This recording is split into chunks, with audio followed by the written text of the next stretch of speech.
10th class के बच्चों को समास समझाने जा रहे हैं। तो पहले हम आपको ये बता दें कि समास क्या है, समास से क्या होता है। तो समास के द्वारा हम शब्द बनाते हैं। जैसे कि बड़े शब्द हैं, कोई बात को हम काफ़ी शब्दों में हमें कहना पड़ता है, तो उस बात को हम थोड़े शब्दों में ही स्पष्ट कर सकते हैं। समास का यही अर्थ होता है। उसको सुंदर ढंग से लिख सकते हैं और थोड़े समय में ही उसको हम बोल भी सकते हैं। तो समास कितने होते हैं पहले ये जान लीजिए। समास होते हैं 6। कौन कौन से? अव्ययी भाव समास, तत्पुरुष समास, कर्मधारय समास, द्विगु समास, द्वंद्व समास और बहुव्रीहि समास।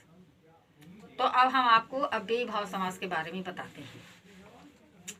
अव्ययी भाव समास का जो पद होता है वो अव्यय होता है, और अव्ययी भाव समास को पहचानने के लिए हमारे पास एक क्रिया उससे पहचान सकते हैं कि उसमें शब्द से पहले उप लग जाता है। ये इस तरह से पहचानने में आसानी रहेगी आपको कि जैसे वर्ष, तो वर्ष माने साल, यानी तो उसके पहले हमने प्रति लगा दिया, प्रतिवर्ष हो गया। तो प्रतिवर्ष का अर्थ हो गया हर साल। प्रत्येक, एक में प्रति लगा दिया, प्रत्येक हो गया। तो इस प्रकार से इसमें उपसर्ग जरूर लगा होता है। ये इस बात का ध्यान रखें कि अब जैसे बोला संदेह, तो उसमें हमने निस लगा दिया, निस्संदेह हो गया, और उससे उसका अर्थ भी चेंज हो गया। निस्संदेह माने संदेह रहित। तो इस प्रकार से हमें शब्द को ये पहचानना है, हमें पहचानने में इससे आसानी रहेगी। अगर हम देखते हैं कि कोई भी शब्द है और उसके प्रति कोई उप लग गया, तो हम पहचान लेंगे कि ये अव्ययी भाव समास है। इसलिए आपको ये बात हमने समझा दी कि इस शब्द को आप कैसे पहचानेंगे। अब जैसे पेट है, अब उसमें हमने लगा दिया भर। पेट माने पेट और भर पेट माने पेट भर के, तो अर्थ चेंज हो गया और हम शब्द भी पहचान। तो इस तरीके से इसको आप आसानी से पहचान लेंगे कि ये अव्ययी भाव समास है। इसके बाद अब तत्पुरुष समास आता है। तत्पुरुष समास में विभक्तियां होती हैं। विभक्तियां आप ऐसे नहीं समझ पाए तो आपने कारक चिन्ह पढ़े होंगे। कर्ता ने कर्म को करण से संप्रदान के लिए अपादान से संबंध काकी के अधिकरण में पर संबोधन ही है, ये आपने पढ़ा होगा। तो इनको विभक्ति कहलाते हैं। तो इनके चिन्ह होते हैं सब, जैसे काकी के, सा, द्वारा, रे, सब ये हैं। तो इसके द्वारा आप इसको जब विग्रह करेंगे तो इसमें ये सब बातें हट जाएंगी और आपका छोटा पद बन जाएगा। जैसे कि अब हम कहेंगे राजा का पुत्र, तो इतना हमें बोलना पड़ेगा, हम ये न कहकर राजपुत्र लिख दें।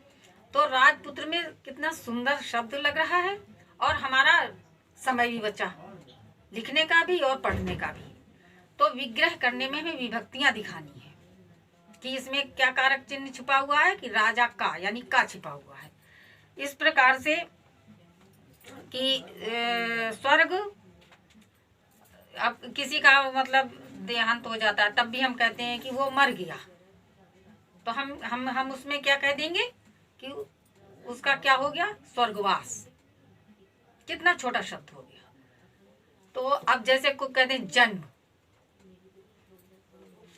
कि किसी का जन्म हुआ, तो कहते हैं कि वो पैदा हुआ, तो हम क्या कह देते हैं, जन्म। कितना छोटा शब्द बन गया। तो बहुत सी बातों के अनर्गल शब्द हट करके एक छोटा शब्द बन जाता है। अब जैसे कहते हैं ज्ञान मुक्त, जो ज्ञान से मुक्त है, जिसके अंदर ज्ञान नहीं, हम कह देंगे क्या, ज्ञान मुक्त, यानी इसको ज्ञान ही नहीं है। तो इस प्रकार से तत्पुरुष समास में विभक्तियां होती हैं। जब हम पद बनाते हैं विभक्तियों का लोप हो जाता है, जब विग्रह करते हैं तो विभक्तियों को दिखाते हैं। अब आता है कर्मधारय। कर्मधारय में क्या होता है, कर्मधारय में विशेषण यानी उसकी विशेषता बताई जाती है।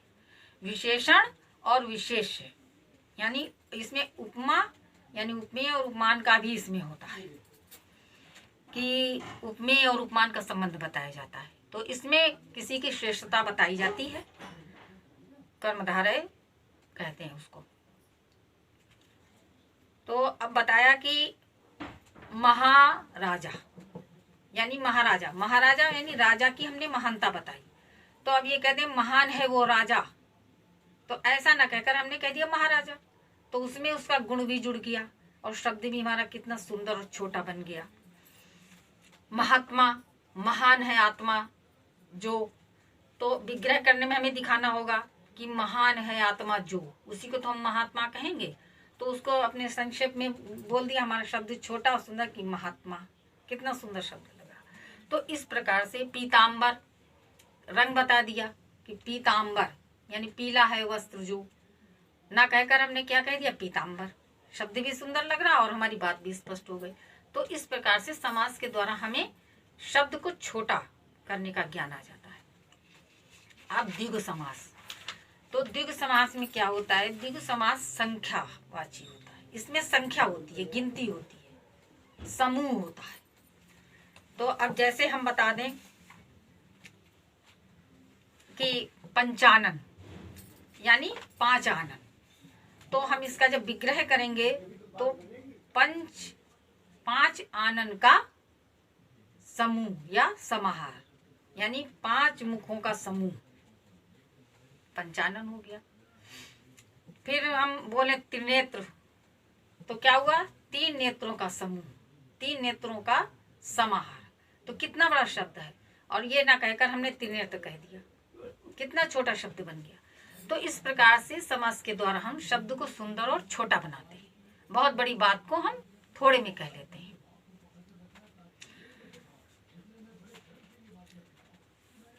अब हम आपको बता रहे हैं द्वंद्व समास। द्वंद्व समास में क्या होता है, द्वंद्व समास में 2 वस्तुओं को जोड़ा जाता है, उसमें 2 चीजों को आपस में जोड़ दिया जाता है एक साथ।